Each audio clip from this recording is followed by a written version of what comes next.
30 has arrived, so we can resume the hearings. Day 3 of this phase, where we're dealing with matter 3, student housing. There's not much I need to say as a preamble. I don't know whether is there any housekeeping announcements that have to be made. Is Carol going to do that this morning? Go ahead, Carol. Thank you. Just to let everybody know that there's no scheduled fire alarm tests during the planning inquiry. So if the alarm sounds, please make your way to the nearest exit and gather on the corner of Claremont Terrace outside the G&B building. Do not stop to retrieve any belongings, but exit the building as quickly and safely as possible, following the green fire exit route. Do not enter the building until a fire marshal or member of the fire brigade tells you it's safe to do so. For door security, excuse me, please only use the main doors and access to the buildings just there.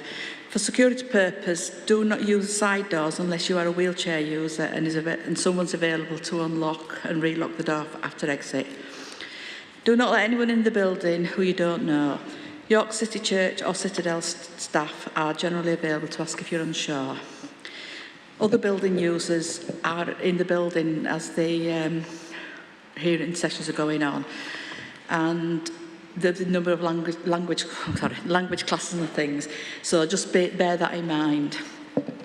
The toilets are situated on the ground floor in the corridor just at the back of this room, and we've got drinking water that's around the table. With it being warm, if anybody runs out of water or anything, anytime, if you just let either myself or a member of the council staff know, we can replenish your water. There's also water out on the table for members of the public. Other refreshments available on Gilligate. There's a number of coffee shops, and there's also a Sainsbury's Express on Bootham. The sessions are being recorded, so if anybody does have any issues with being recorded, if you let me know, I can sort out the seating arrangements. Also, there is Wi-Fi, and the details are over there on the wall, there on the door. And it's Citadel Guest, and the password is General Booth 1883. Thank you. Thank you, Carol. I'm going to suggest most faces around the room are familiar, but I'm going to suggest we do the usual thing and introduce ourselves. Mr. Elvin, you can start. I'm still David Elvin, Queen's Counsel, with Matt Henderson appearing for yes, who I am. Yes, York City Council, that's it. Miss Bartle. Good morning, Laura Bartle, the Principal Planner with the Council. Councillor Michael Pavlovic, representing the Labour Group. I'm Chris Proctor, I'm from the Cadet Group, representing LDP ST15. Emma Barbary, Chief Finance Officer, Askham Bryan College. Charlie Jeffrey, Vice-Chancellor, University of York. Paul Tucker here, assisting Askham Bryan College, University of York and York St John University. Nick Coakley on behalf of York St John University. Councillor Mark Waters, Osborne and Derwent Ward. Eamon Keogh on behalf of the Galtres Garden Village Development Company. Dave Merritt, York and District Trades Union Council. Rose Hilton, Heslington Parish Council. John Garner, Heslington Parish Council. Thank you, that's helpful. I've not found my my glasses, so in the meantime, so forgive me if I struggle with nameplates at the far end of the room because I simply can't read those, so I'll do my best, or I'll rely on my colleague who's eyesight, who hasn't got his either. Brilliant. Matter 3, student housing. Wanted to start, well, the way I'd framed, or the way we'd framed these questions, it was done obviously before we'd had the conversation that we had yesterday, so I don't really think that we can deal with them in this structured a way. So just to say that we're quite relaxed if we move around a little bit between them. But I think it would be worth starting off by discussing the likely need for student housing. We heard something about that yesterday, but it might be worth reiterating that. I don't know, Mr. Elvin, if there was anything you wanted to say to open. Well, I'll hand over to you. I mean, just to summarise our general position, our view is, and Ms. Bartle will deal with this a little more in a moment, is that given the approach we've taken to the housing requirement, there is sufficient account taken of need within that context. And that should, and as Ms. Bartle will explain, account for even the more extreme of the university's scenarios as to student numbers. At the level which the university appears in its latest hearing statement to accept as the most realistic level, which is its scenarios 3 and 4, 1.25% and 1.5% growth, we don't see any particular difficulty, for example, with that. It's fair to observe that in the York University hearing statement, the table at 4.4 is not consistent with the current scenarios and the realistic scenarios that are now advanced by York as to its student numbers, but that's a matter we'll have to look into with that general issue. So I just draw attention to that at the moment. We've got a position with some allocation, and then beyond that we have a criteria-based policy, which is age 7. Just so we don't need to debate this, we accept that the reference to economically prudent should be removed.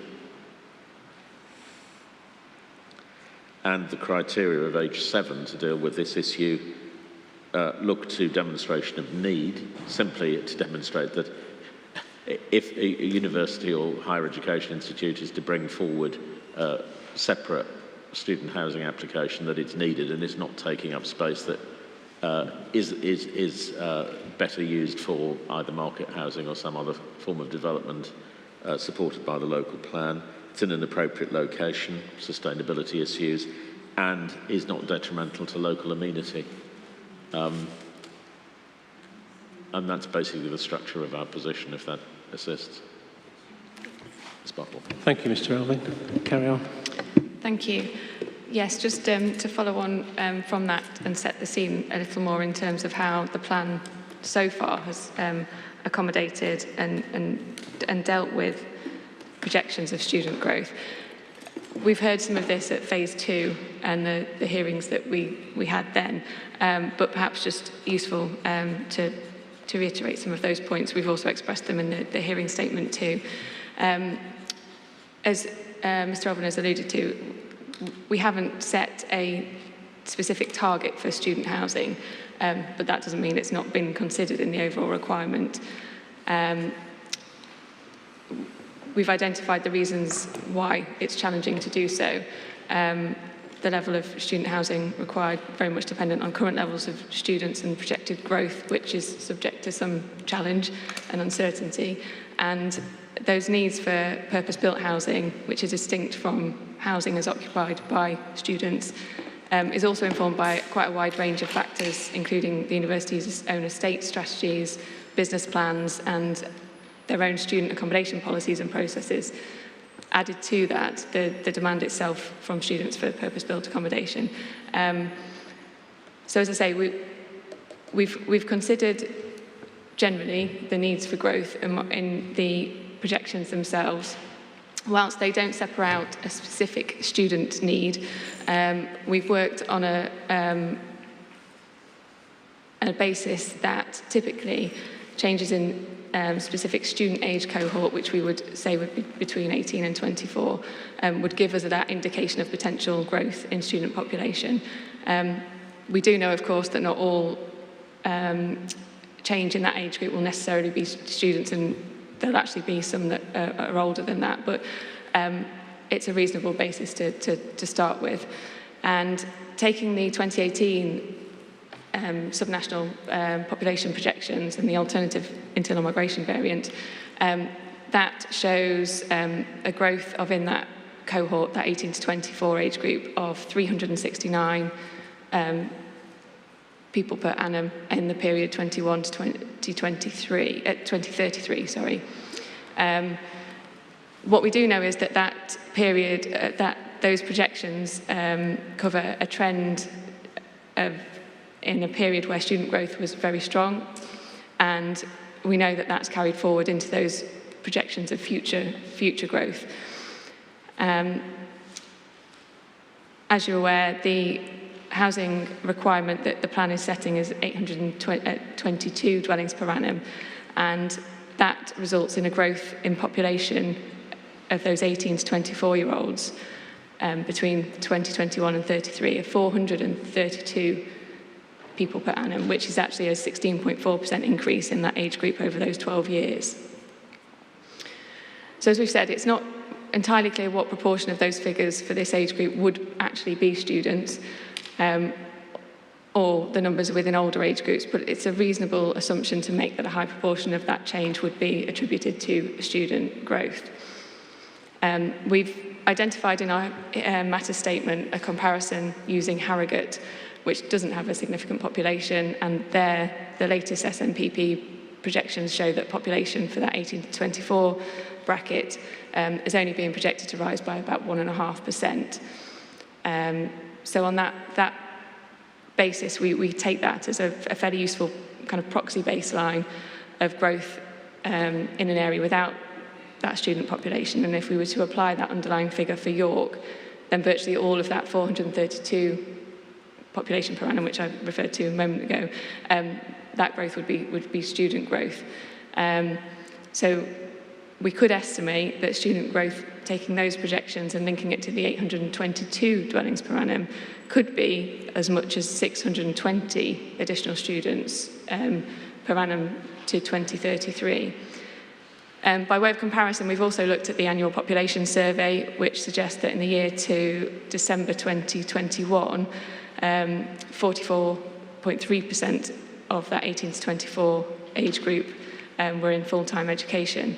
That would suggest that growth within the OAN of around 275 students per annum, rather than that 432 just mentioned.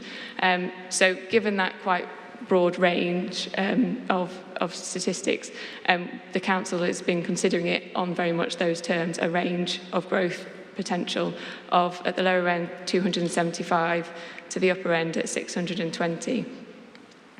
We've made reference to the Lichfield's submission, which has been suggested that 581 students with 367 needing housing during the period up to 2033 on an annual basis. These are at the very top range of that range that I've just described, but we would say that that's still reasonable and already accommodated within what we've forecast anyway. So on that basis, the Council's confident that the forecasting that it's done to derive its OAN makes sufficient allowance for student population, which would capture the university's growth even at the higher ends of the scenarios that have been put forward to us to date. Thank you.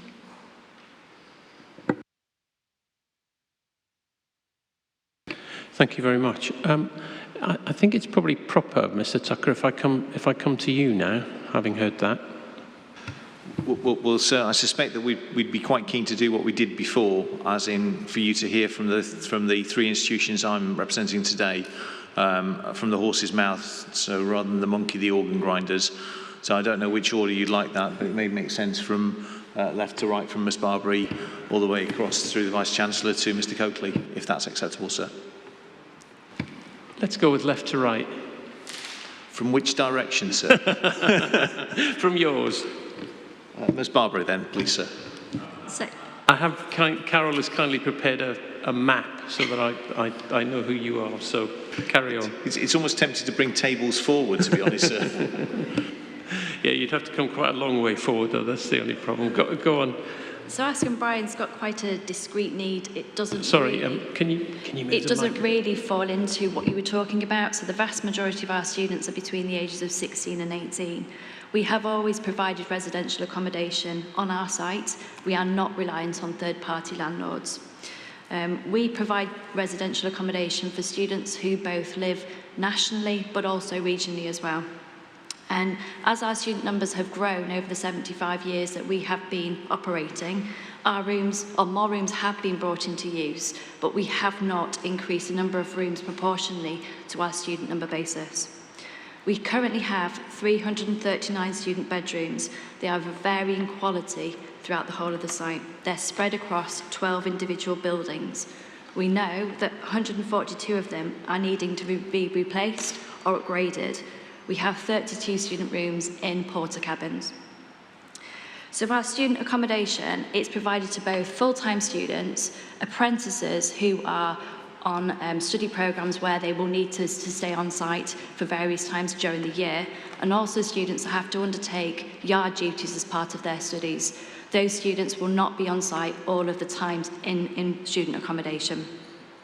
Approximately 2/3 of our student accommodation are under the age of 18 years old. So we do have safeguarding obligations that we must fulfil for those students.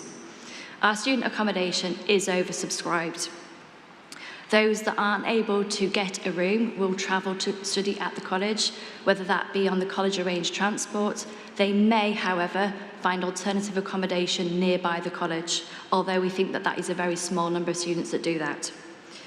Providing really good quality student accommodation is really important for us. It's really what we do. And included within our master plans that we discussed yesterday, we have included the provision for replacement accommodation. And we think that that will be at least 218 rooms in the short term. So 142 replacement rooms of those rooms that I talked about earlier, and 76 based on the need for short-term growth. And we know we've got the space on our site to do this. This is predominantly the north side of our campus. And thank you really for looking at that greenbelt boundary and for insetting our built campus into that or outside of that greenbelt. However, the boundary is not big enough to allow us to grow into this particular space, and we do need to develop new rooms. And we recognise on top of that, we have to provide a really good environment for the students to be in outside of their core hours and core studying. We would like to provide a fun and good evening environment for those students. And we recognise as part of our master plan, we'd like to develop our sports facilities in and around that student hub, that student village, and that is included within that master plan. And again, we do have the space to do so. Now, we are aware the council are looking at a strategy to improve the provision of all-weather pitches, and we would very much like to be part of that. We're open to suggestions of being able to use those all-weather pitches for community use outside of the core student hours.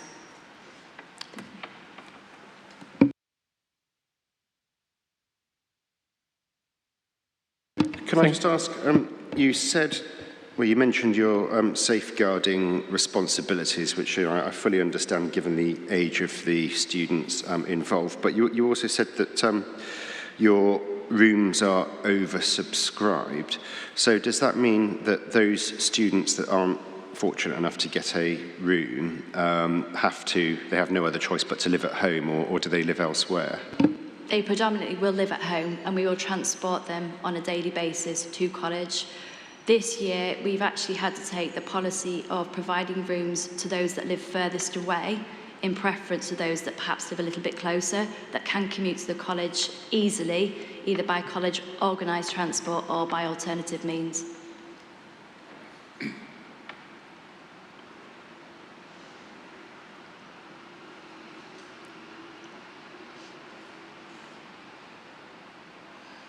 Okay, so even with that preference in place, just to give us some sort of sense, where are you busing students in from? They will come from across the region. I think there's 15 bus routes that run in total, and they can be right up to sort of the upper end of North Yorkshire, all the way across to West Yorkshire, into South Yorkshire. Some students will travel up to 2 hours a day on student transport, which is not sustainable for those students.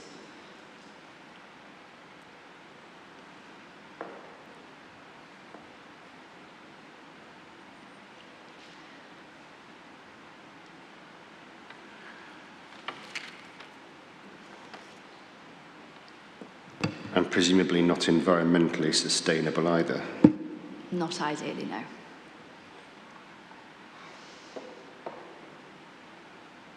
Thank you. Sirs, you'll obviously appreciate that each of the different institutions' issues give rise to different points that we're seeking to make in relation to Askham Bryan. That goes to the points that we talked at length yesterday in terms of the extent of the inset.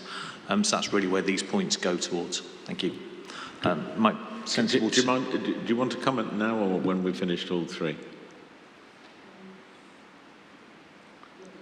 Well, I was just going to draw attention to the fact if you look at the master plan for Askham Bryan at Appendix C, the student village is within the inset. It's not proposed to be in the area which we say should be in the green belt for the reasons explored yesterday. It's item 9 on the master plan.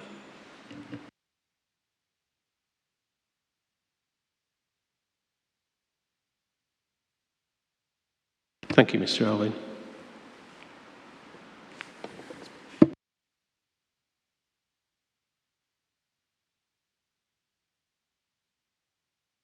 I'm wondering whether it might just be better to deal with Askham Bryan first in total. Was there anything else you wanted to add?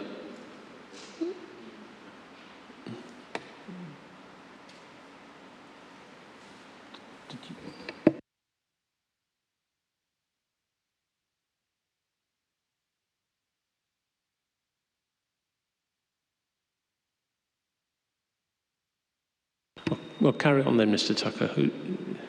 Mr. Jeffrey. Thank you very much, and thank you very much for the opportunity to speak today.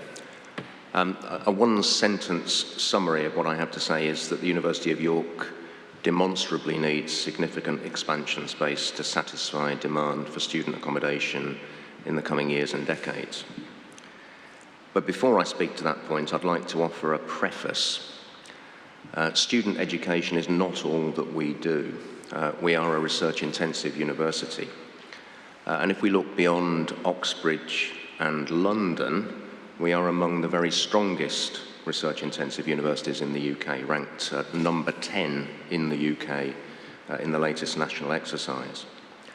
That means that we're very good at discovering new knowledge and thinking about how to apply it for public good. And we're going to do more of that in the coming years and decades for public good. And that also drives our need for significant expansion space. I'd like to register to the hearing that I'm disappointed I didn't have the opportunity to set out that broader context yesterday because of the tardiness of the City of York Council in exchanging materials with us, not for the first time. So I really don't want to get into this. No. The Vice-Chancellor is dealing with matters that are going to be dealt with in September. Mr. Elvin, I also don't want to get into the kind of spats that we had yesterday. You know, we currently are where we are. We are where we are, and I look forward to the opportunity to paint that wider context in September. But I think it is materially significant to today because we are not just about teaching students. So thank you for allowing me that diversion, and now to the matter at hand. And I hope you'll forgive me for not being an expert in planning, regulations and policies, so I'm going to speak in layman's terms. Other members of our team will be better placed on technical policy matters. The first thing to note is that we're a popular student destination for both UK and international students, and we have seen steady, measured growth in student numbers, though with some perturbances during these last COVID years, which I'll refer to shortly. But we expect that steady, managed, measured growth to continue into the future. We currently have 11 residential colleges which provide on-campus accommodation for over 7,000 students. We guarantee accommodation to all full-time first-year undergraduate students living away from the family home and to postgraduate international students, subject to their meeting registration deadlines. We then hold reserve lists of other categories of students who may apply for any residual places, including undergraduates beyond the first year of study. We have planning obligations to keep pace with the growth of student numbers by increasing on-campus provision, leading, for example, to 2 new colleges opening over the course of the current and the coming academic years. Nonetheless, many students live and have always lived off campus, in HMOs, in the private PBSA sector, in their own permanent homes or in their parental home. And those accommodation types give a range of options of size, configuration, and cost.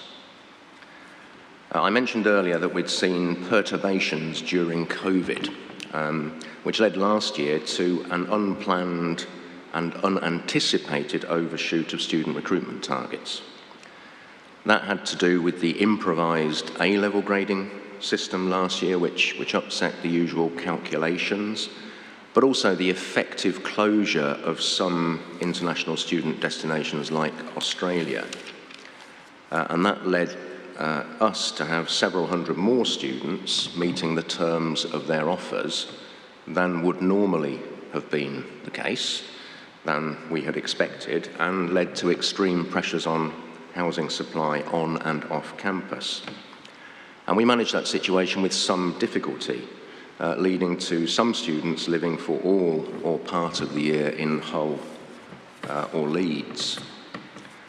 Now, I mention that simply to demonstrate the tightness of student housing supply in the city and the need for a clear strategic approach to make sure that we can match supply and demand in future.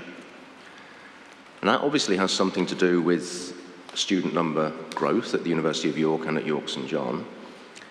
It may have something to do with the tightness of HMO supply as licensing conditions change, but also perhaps as private rentals are converted to higher yield Airbnbs. I understand that listings for Airbnbs in York have increased by 25% in the last 2 years, which I suspect adds to pressure on that, on what was the HMO and which is now the Airbnb sector in part. But we're not simply seeing higher demand and perhaps constraints on supply, but change in demand. And I think this is a really crucial point, change in demand. Recent and future growth has focused on international students who are more likely, on average, to want to live in managed accommodation than in HMOs. And I think you can understand why. You get off a plane from somewhere else in the world, and it can be really quite difficult to understand and manage the issues around HMO tenancies, and it's much more straightforward in managed accommodation. In addition to that, we have seen a significant increase in undergraduate returner demand. That is, second and third year students who wish to stay in on-campus or other managed accommodation. And that mix of what may be a gradual tightening of the HMO supply and a shifting pattern of demand for managed accommodation is putting pressure both on on-campus provision and the private PBSA sector in the city. And we have limited options to respond to the growing demand for on-campus accommodation. On our original Campus West, we're limited by the listing of a sizable chunk of the estate, by the protected landscape and other development restrictions. Realistically, our focus there is going to be on renewing older accommodation stock rather than adding significant numbers of beds. And there is little developable space on Campus East, one of the things I would have talked about yesterday. There, the number of potential additional beds is limited, and as I mentioned at the outset, that space is also in demand for additional research facilities. So I think with that we have a very clear and demonstrable set of drivers for expansion space and the full 26 hectares that we are seeking. Now that of course will take time to come on stream on a site which is currently farmland and without infrastructure and services. That's going to be several years, if approved, before we can use it. So we are, in the interim, actively exploring, in part in collaboration with York St John, opportunities to work with developers to increase the supply of PBSA accommodation in the city. We have, for example, entered a nominations agreement with a developer to increase supply for this year, and we're in discussion with 2 other developers considering PBSA possibilities in the city. Coming to my conclusion, and speaking realistically, we and the city will need increased on-campus and PBSA provision to manage both the level and that shifting pattern of demand for student accommodation. I don't think there's any other conclusion to be reached than that, and therefore that the local plan really does need a fuller strategy which can help us manage it. Thank you.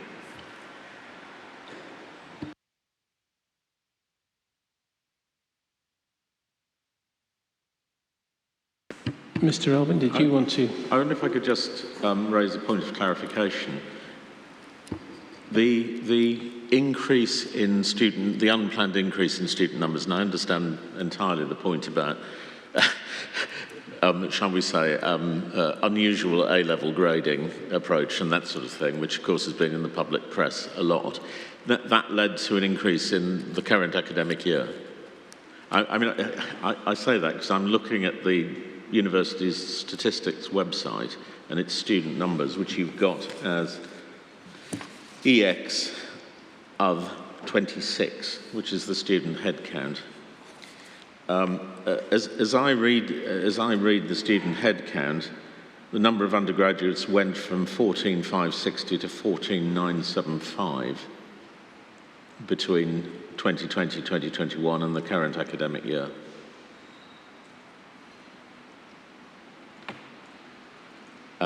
And graduates from well, there are 2 categories of graduates. The taught from 4,515 to 5,630, and the research graduates from 1,360 to 1,415. This is new entrants, not total numbers. So your total new, just checking this, your total new entrants went from 20,435 last academic year to 22,020 this academic year. I don't have those numbers in front of me. I'm using your website. But if you're using our student count website, and I think that underlines the point that this was not this was a scale of increase that we hadn't planned in any one year. It was a consequence of those matters outside of our control. And just for one example, I think we had, on the basis of the same offer profile as we would normally use, 100 more law undergraduates turning up because they met the terms of their offer. You certainly don't want those. Could I also just clarify with you, one thing I'd just like to understand, looking at the student headcount by department, and that's X other 26, by far the biggest intake is in the management school, is that right? Sorry, just to check, Mr. Elvin, this is the document that was submitted yesterday to the examiner. Again, it's the York. Yeah, I understood. Just to make sure we got the right document in front of us. Yeah, it's got student headcount by department on it, and both the graph and the numbers show that by far the most significant number of entrants in any area is the management school. Is that right? It's exactly right, and that was a combination of some of those domestic A-level issues, but in particular of international student conversions, which were at a much higher level than, again, they would have been had the normal rate of conversion of offer to actually turning up applied. But in the previous year, the number was still 1,320, so even in sort of lockdown year, it was still higher than in 2019, 1,320 as opposed to 765. You'll get these numbers all appear in of 26. If I may, we experienced something which was, in many respects, counterintuitive during COVID. We did have a fear when we faced lockdown conditions that we would have far fewer students. That hasn't been the case, and I think that's in part because at times of economic challenge, which COVID certainly was, more people tend to do both nationally and internationally, in particular postgraduate study, keeping their options open by studying for a further year. That area is one which has seen very significant increase in student demand across universities in the UK. And I think the COVID experience amplified that rather than dampened it. Can I just check, do you have any statistics for how many were attending virtually during that period? I'm sure I can get you some kind of approximation of that. But for that period, we ran a hybrid system where some things were completely online and some things were available online and on campus. So it's not a neat division. No, that doesn't surprise me. Yeah. Not in the least. I mean, it was in March 2020 when we sent everybody either to their home or to their room in campus because we had to. Subsequently, it was a much more varied figure, and it varied at different points in the year as well, because we were allowed to do in-person teaching for some subjects only, but then that subject mix gradually widened as restrictions changed. So answering your question is something we can do, I'm sure, but it's quite complex. And if it helps, Mr. Elvin, sorry to interrupt your cross-examination. I'm sorry, I'm not trying to cross-examine, I'm trying to clarify. I'm sure there's a difference. This is very much the sort of thing that behind the scenes we will be looking into in response to the points that we're coming back in September. Mr. Tucker, I was going to make exactly the same point, and that perhaps we could have the information for the September session, including the extent to which virtual teaching remains, or sort of hybrid methods remain. Yeah, we intend to respond to the proposition that was made within the document that there was a reduction as a result of online teaching, which on my instructions is absolutely not the case, and you've heard some of the reasons for that. Well, but certainly we will respond to that ASAP. Yes, thank you. Yes, certainly that's going to be very helpful to us.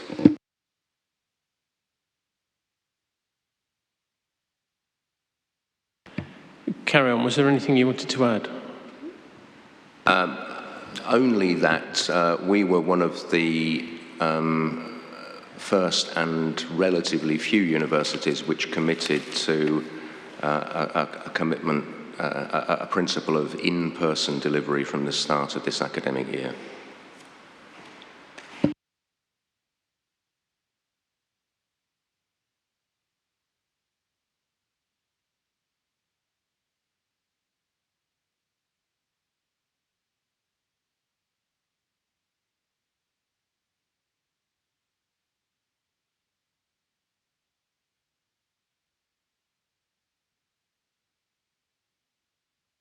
I wonder if it might be as well to have a look at the way the University of York is dealt with in policy in the plan as it's put forward.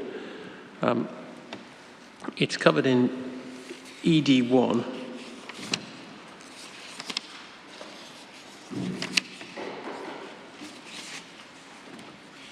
ED2, ED3. I want to look at it in the context of student accommodation, though, and if we can limit ourselves to that, I think that would be best for today. The Council has already made a suggestion that one particular point in ED1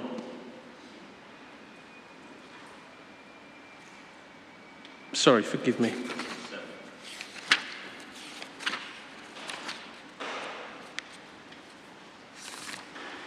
It was the point about economically prudent. Right, okay. Oh, forgive me. Though, sir, it does actually appear in ED1 as well. I thought it did. Right. So,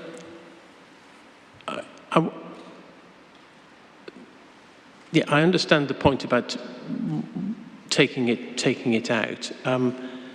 Is there a suggestion that something should replace it? or that it is just removed? No, really, that it's just taken out of that part of the sentence. The first bit deals with what the council considers to be the most pertinent bit, which is that in assessing the need, that consideration is given to what's provided elsewhere by providers of bespoke student housing. The matter of whether it's economically prudent or not is really not a planning matter in that sense, so it's superfluous to include it. I read H7 and ED1 together as being, how can I put it, quite open-ended in terms of how it expects the University of York to meet its student needs. So it's quite flexible. Is that the word to use? Yeah, and it's deliberately flexible and deliberately not prescriptive in where that housing should be located, or indeed that scale of housing for the reasons we've just explained. But what it does do is provide a sufficient framework for that decision-making process to be made and applications to be considered against a level of requirement and need, and then those other issues of amenity and design related criteria that you would ordinarily expect. And of course there would be other policies in the plan that would come into play as well. What does the university think about that approach? First of all, the deletion of those words is welcome, because it's not entirely clear what it would have achieved in any event other than an extra degree of control. So that's welcome. The second of which is the interrelationship between the two policies, I confess, isn't clear on reading. There is an approach, I'm thinking Bath, I'm thinking, Baines rather than Bath, and Manchester, where within campuses, within defined campuses, same with Birmingham, that there is a presumption that you can bring forward student accommodation, and the sort of criterion-based approach that takes place tends to be off-campus. Looking at ED1, not entirely sure that that's the way in which the interrelationship between the two come forward. Now, it may be that that's intended by ED2 and ED3, but it may be that there is some degree of clarity that the one wouldn't necessarily require an application within one of the campuses to prove need, and that can't be intended because the intention would be to maximise that, I assume. I think that's probably right, Mr. Tucker, and we'll just give that some thought. Just clarify whether the rules within campus require the same criteria as other locations. I mean, the logic is to have a more laissez-faire within campus because that's where they should be as a first preference. As I said earlier, the need requirement is principally to look at the question of taking up land outside of the campus, which needs to be justified if it has other alternative uses such as market housing or employment land. But can we take that one away and come up with a suggestion? Because I think we agree with the principle. That's helpful. And the second point is really the point we raised in our representations, which is a more general point about the absence of a strategy in how matters are being dealt with. But you have our point from our written representations in that regard. We think something more positive, more directed, than simply the very tiny little SH1 allocation approach is the right. It needs to be brought forward. Well, come on. I want to ask specifically about SH1 in a little while, but so my understanding of what these two policies are trying to do in terms of student accommodation is direct it to campus as a first preference, but then accepting that it might not be able to accommodate all of it on campus, allows some flexibility in terms of other forms of student accommodation, whether that's PBSA or whether that's through other policies, HMOs. that is the strategy that I'm taking from this. I wonder. I mean, I'm not drafting on the hoof. Well, I am actually. What maybe the way to deal with this with ED1 is to remove the last sentence in assessing need and say consideration for off-campus provision will be considered in the light of H7 and H8 or something of that description, so that the in-campus position, I mean, the policy intends to direct student accommodation to campus primarily. So if we simply say off-campus provision should comply with H7 stroke H8, would that meet, Mr. Tucker, would meet your concern?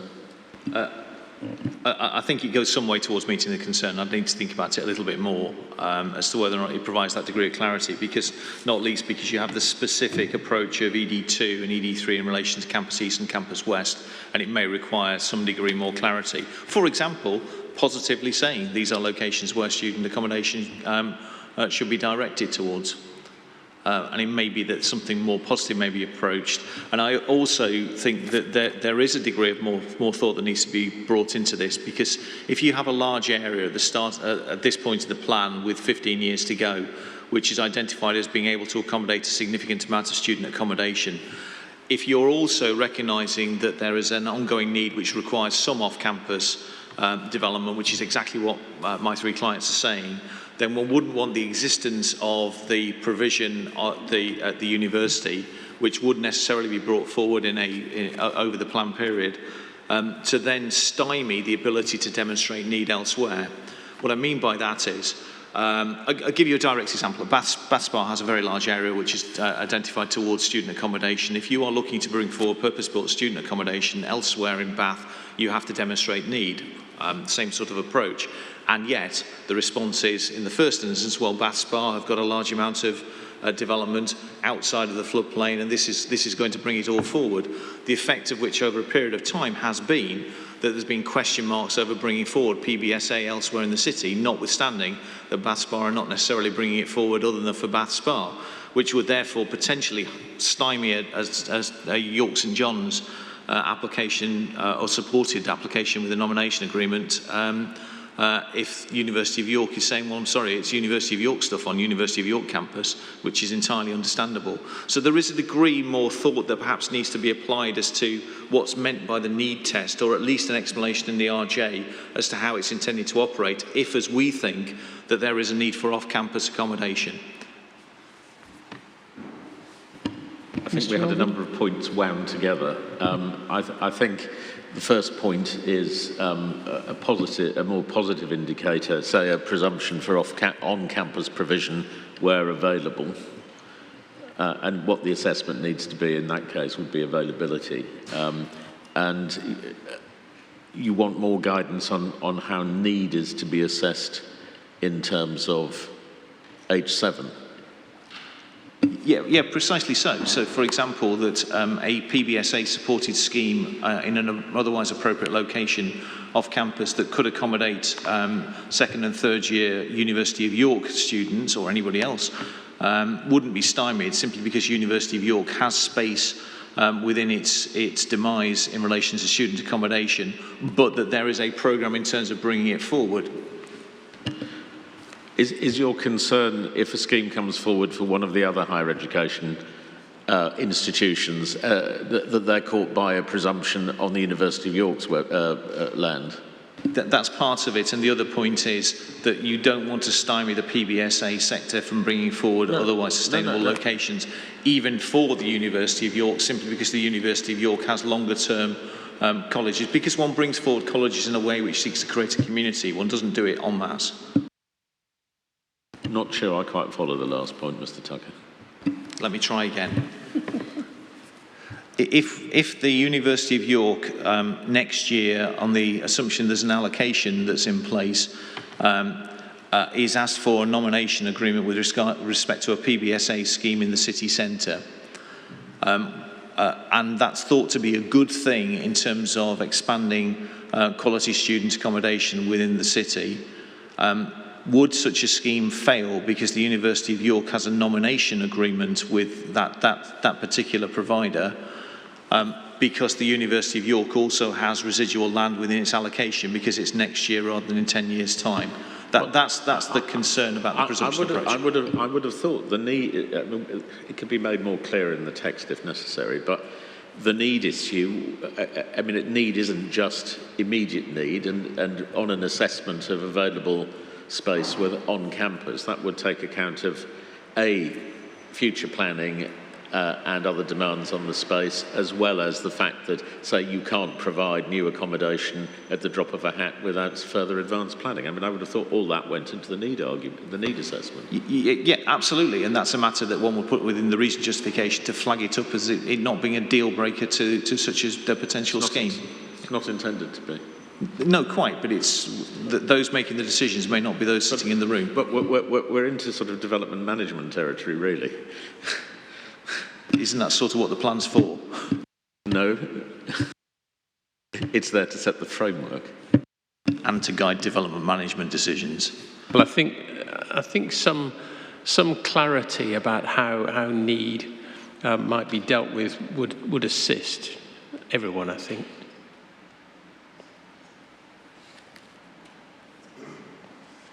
If I can perhaps leave that with you.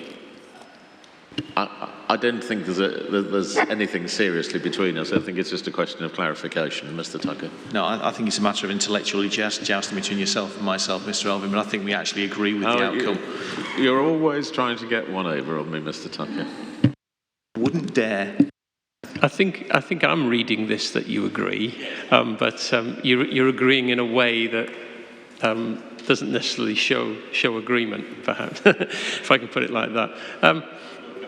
Yeah, that's helpful. Mr. Merritt.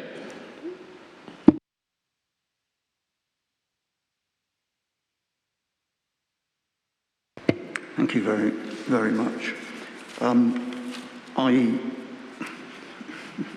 There's an awful lot of issues around the student housing issue, which are absolutely fundamental to the housing problems in this city. And they go back a long way. As I previously said, for my sins, I've had some role of this. I was actually the lead member when the East Campus was first being discussed, and directly involved in the negotiations with the university at the time.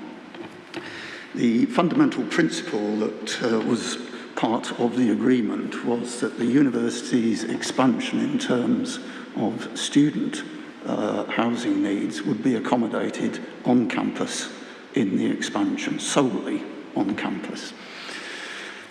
Subsequently, when the actual planning application came in, that principle was compromised in the actual planning application, and the university did not commit to that principle at that stage.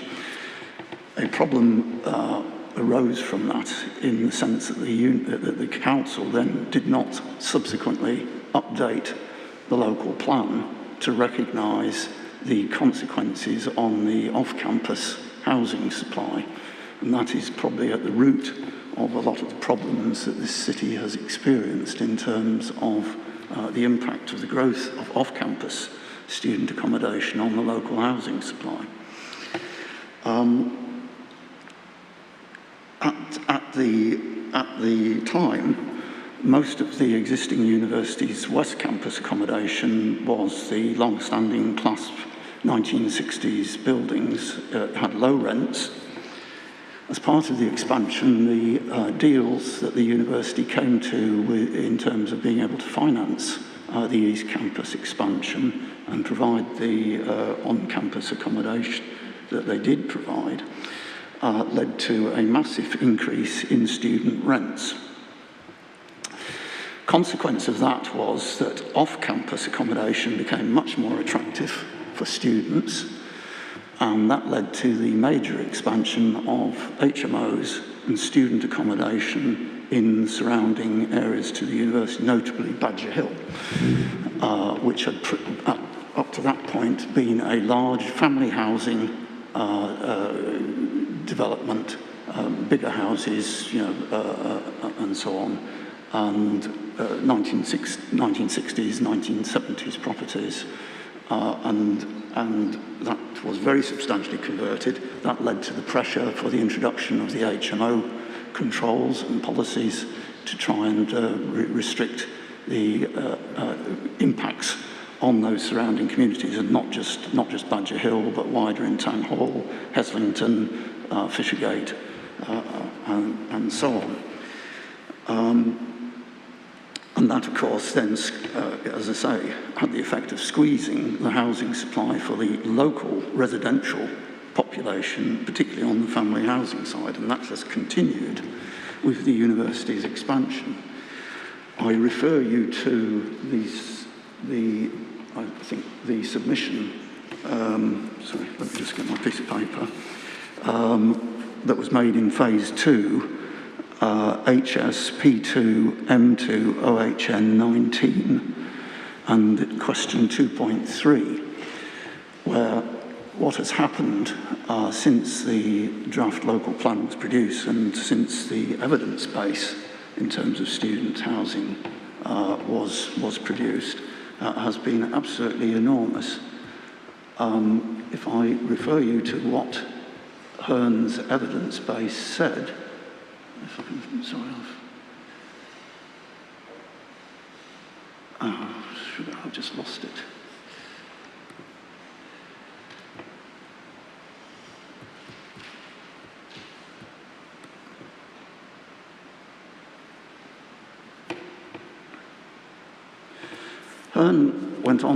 Hearn looked at the potential expansion of the universities. And what they said about the University of York was, it appears that the university has tacitly tempered future growth prospects, therefore no prospective growth in student numbers is enunciated. That's what the original evidence base for this plan said. University of St John's states that its ambition is over the next 5 years, we're aiming to grow our student numbers from 6,400 to 7,300. There was also information on York Teaching Hospital and so on. Comparing what has actually happened,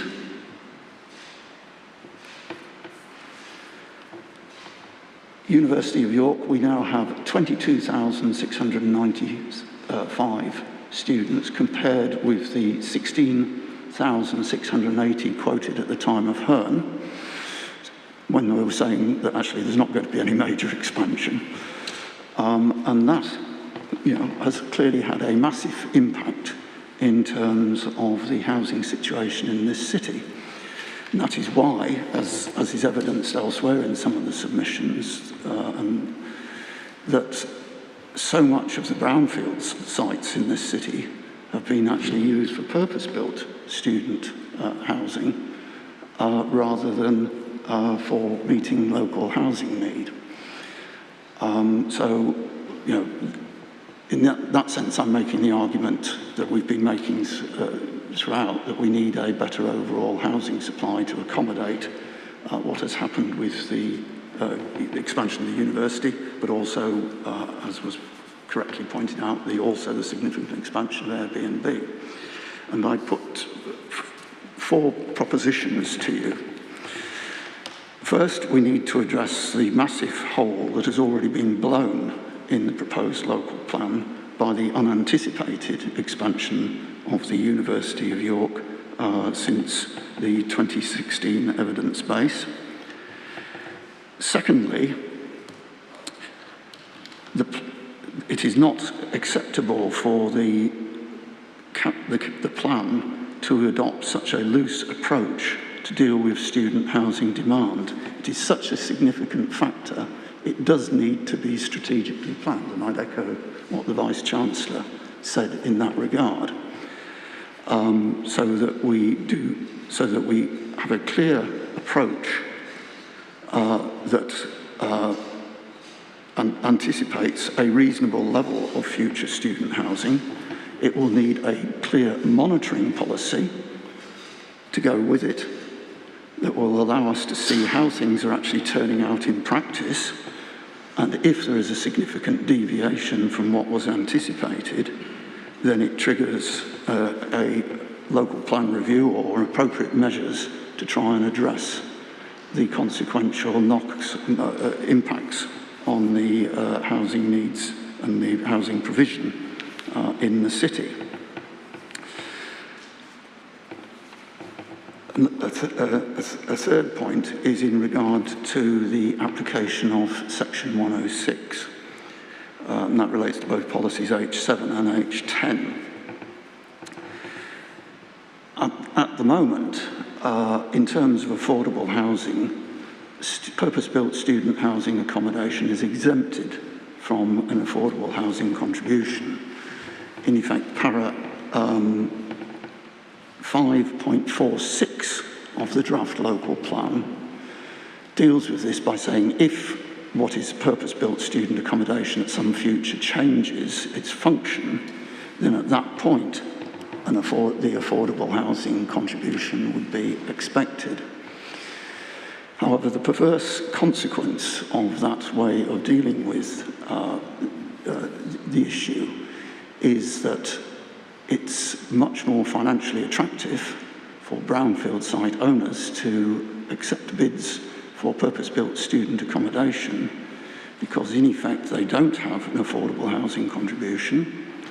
They don't have an education contribution for obvious reasons because there's no family accommodation in it. And therefore, as we know, as we know from discussions I've been involved with my colleagues from the Labour Party, that the impact of this is that any bids for local housing provision are basically outbid by the bidders for purpose-built student accommodation. So I would suggest that we should actually look to the Oxford approach, the Oxford local plan approach, where in effect student accommodation that's in effect off campus, those sites, even if they're purpose-built student accommodation, should be subject to the affordable housing levy at the time of the development. And that would, A, deal with the perverse incentives that have been generated, and B, help to address the severe affordable housing shortage that we have in this city that we talked about on Tuesday.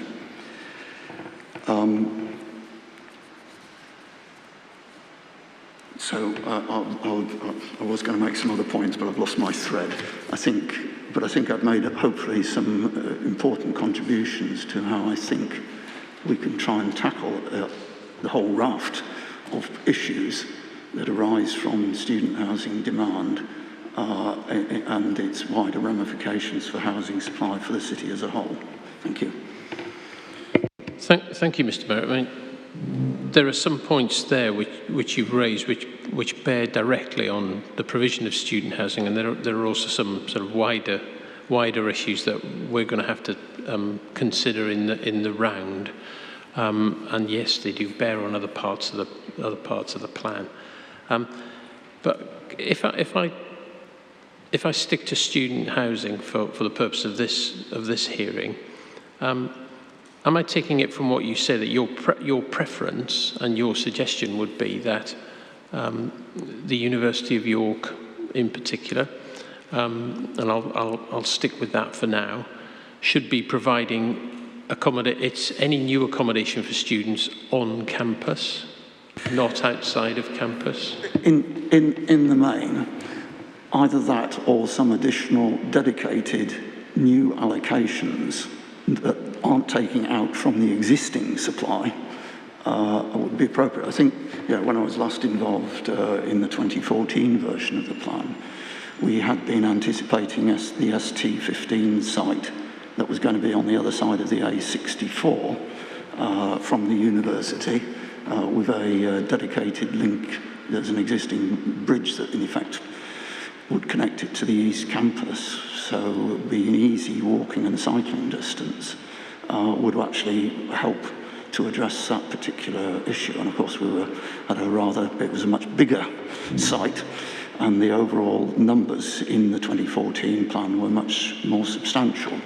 And again, that comes back to our arguments that you actually need a much bigger overall figure. You need to re-look at whether the shift of the ST15 site from its previous location to the current one west of Elvington Lane is actually the right solution.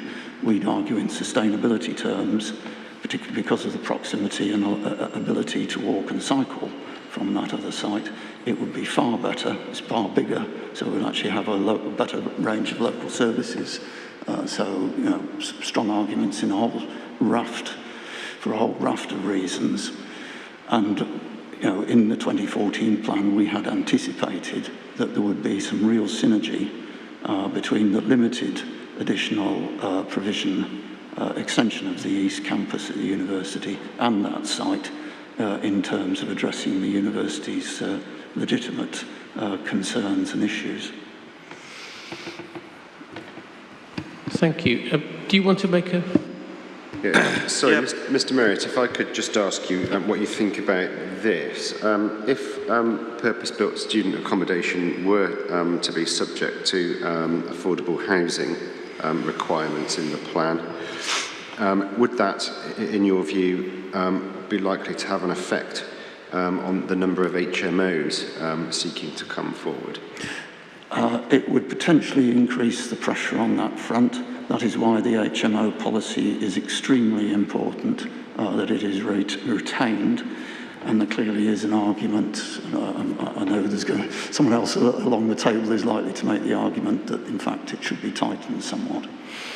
Yeah, I mean, I'm just looking at what might logically be the consequences of that and the HMO policy. I'm slightly straying a little off piece, for which Mr. Griffiths will probably reprimand me. But I think with the logical consequence of that and an increase then in applications for HMOs, and the application of the policy would over time lead to a greater number of HMOs spreading around the city. Is that what you would wish? That's certainly not what we would wish. It may be a consequence, but that comes back to the point I made, that we need a much stronger framework for handling the uncertainties around student accommodation, so that we monitor, so that if the numbers are drifting, or if it is having unanticipated or higher secondary consequences, that then in effect we can, you know, the alarm bell goes off and a review takes place to address the issues that are clearly arising, and we look to modify and adjust accordingly. We don't want to wait to the end of a 15-year cycle to put right things that have started going wrong within a couple of years. As has been illustrated by what's happened in the 6 years since this evidence base was produced. Councillor Waters, did you have a linked point? Yes, sir. It was just in relation to the question you asked Mr. Merritt about providing the accommodation, certainly on the York University campus. Well, I think the expectation was there, certainly from the public and council members, when the planning inspector ruled in 2007 in relation to that point. Unfortunately, that was the first time that we saw the caveat as to whether it was economically prudent to do so. But I think it was a rightful expectation that we expected York University to step up and deal with this matter. The link point I was trying to get back to was the actual question over the need for student housing. I have a great deal of admiration for the pair of you wading through all these figures, because quite honestly, when it comes to the demand for student housing, I can't make head nor tail of it. And just to give you one little example, there was a 8th of July update from O'Neill's that was forecasting, these are York University figures, 21,470 students. Now, I sat on a planning committee in February of this year, dealing with PBSA, Alton Cars. The same organisation, because it was promoting the need, was estimating 25,039 students. This is what I mean about all these figures that's flying about. And yes, we can all chew about with the figures, but as the Vice-Chancellor said earlier, and he termed it politely, an overshoot of recruitment, that need is going to be determined by the economic aspirations of the university unless things are tightened up.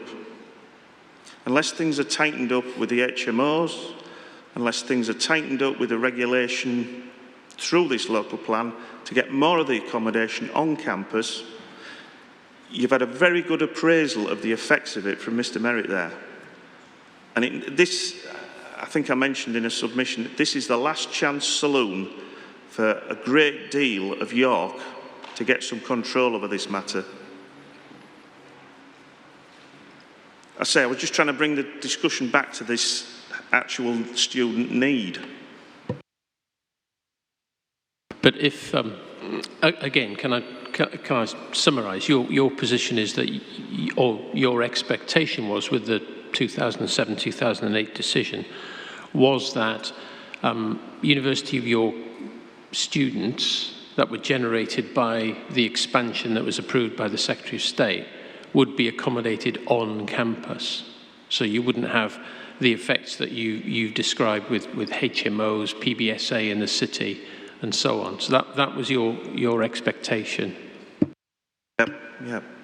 So can I take that beyond that? So what you and I think I'm taking from Mr. Merritt too, would prefer to see through the plan was for the plan to say students from the University of York need to be accommodated on campus, not outside campus.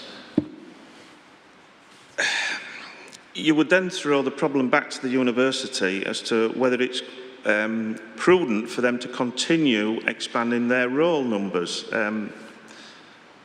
If I put that glass in front of me and filled it up with water, when it's full, I would stop doing it.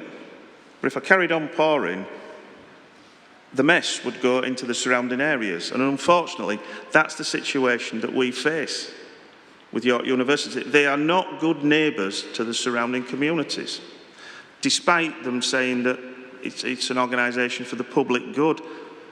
We're getting into probably discussions that are more relevant to yesterday that's been put back to September, but when they're actually talking now of research expansion space, now one of their planning consultants said at a planning committee meeting only a few months ago that university land is too valuable to be using for accommodation and car parking, with companies from all over the world that want to relocate onto there for research and development purposes. Yeah, you're getting towards the point that I was going to make. Where does this, if you say you need to accommodate students at the University of York on campus, doesn't it lead to eventually a suggestion that, well, the university needs more land to expand into, and that land is the green belt? Well, there's another two scenarios there. One, you stop taking more students on, and two is you actually look, as I was hoping to discuss yesterday, but now it's September, as to whether some of the land within certainly Islington East should be reallocated. It's currently constrained under this 77% undeveloped, 23% developed. Now that figure needs to be looked at.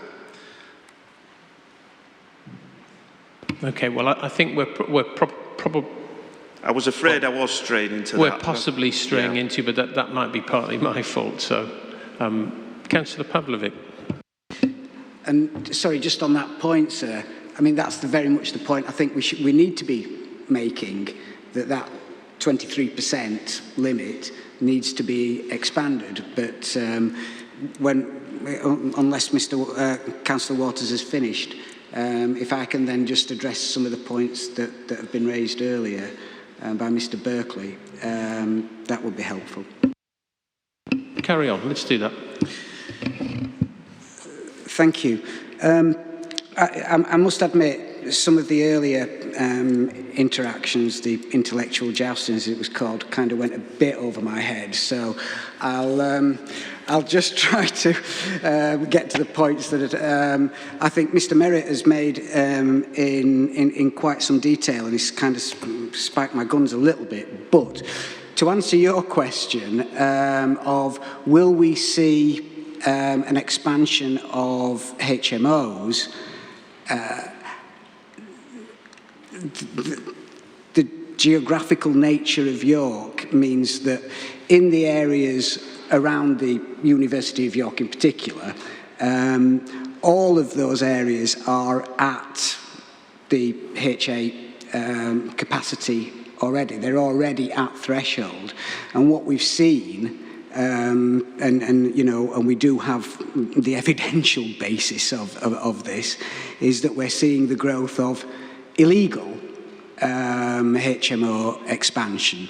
When I was first elected, and my ward surrounds the university, so that is the that's why I've got this data. When I was first elected in 2017, I asked the forward planning team for the number of HMOs that there were in Hull Road ward, and there were 750. I asked the same exercise again in 2021, and there were 850, and that's despite the Article 4 being in place. So what we've seen is this growth of HMOs anyway, but it is something that needs to be restricted through planning enforcement, but that's a different matter. So ED1 says the University of York must address the need for any additional student housing because of its future expansion on campus. And that would be very much the view